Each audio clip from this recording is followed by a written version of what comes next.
Il viendra pour être glorifié dans ses saints et admiré au milieu de tous ceux qui croient. De Thessaloniciens 1,10. Je suis crucifié avec Christ et je vis non plus moi, mais c'est Christ qui vit en moi. Galates 2,20.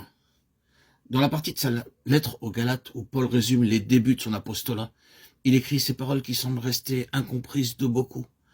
Lorsqu'il plut à Dieu de révéler son Fils en moi, aux Colossiens, il annonce le mystère caché durant tous les siècles passés que Dieu a maintenant manifesté à ses enfants, pour faire connaître parmi les nations les richesses de la gloire de ce mystère qui est Christ en nous, l'espérance de la gloire. Colossiens 1, 26, 27. Christ en nous. Nous touchons ici au résultat ultime de la croix. Si nous sommes crucifiés avec Christ, c'est pour que celui qui est ressuscité vive en nous. C'est pour qu'il habite en nos cœurs par la foi.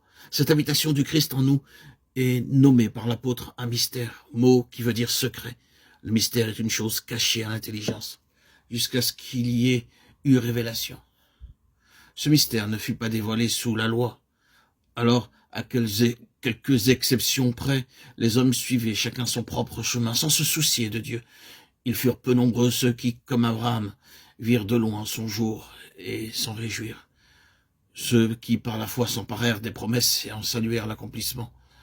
Dieu ne révéla ses desseins qu'au temps de la grâce pour amener les hommes à l'obéissance de la foi. Romains 7, 25, 26. Et les rendre participants de sa gloire. L'apôtre souhaite ardemment que ses auditeurs soient aussi enrichis d'une pleine certitude de l'intelligence pour connaître le mystère, Colossiens 2.2, qui lui a été révélé, Éphésiens 3.3. Ce que Dieu appelle toutes les nations à participer aux richesses qui sont en Christ, et lui, Paul a été choisi pour le leur annoncer. C'est par un effet de la grâce qu'il a été appelé pour porter la lumière, afin que chacun, comprenant à son tour le mystère, devienne aussi l'un de ses messagers. Et que la sagesse de Dieu infiniment diverse soit manifestée par l'Église aux dominations et aux puissances qui, dans les lieux célestes, surveillent les interventions de Dieu en faveur d'une création déchue. L'apôtre a reçu cette révélation de Christ en lui, pour qu'il l'annonce, écrit-il aux Galates. Et il fait précéder sa déclaration: Christ vit en moi. De cet autre, j'ai été crucifié avec Christ, montrant par là que la révélation du mystère, Christ en nous, est liée à notre union avec lui, en sa mort.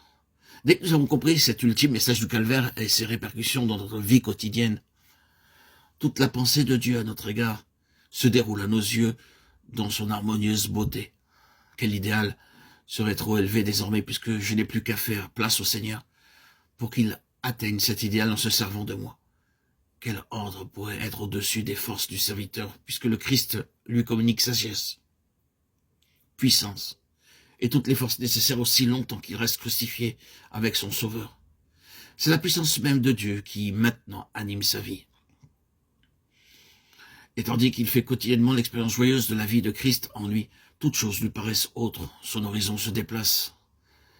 Avec l'apôtre Paul, le disciple extasié et triomphant s'écrie alors: « J'ai compris le secret, je suis initié au mystère. Je puis toutes choses par lui. » Philippiens 4, 12, 13.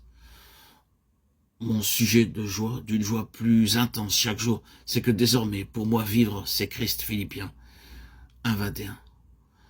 Mon témoignage, c'est que je n'oserais parler de quoi que ce soit que Christ n'ait pas accompli en moi. Romains 15, 18. La source de mon énergie, c'est le secours de sa force qui agit puissamment en moi. Colossiens 1, 29.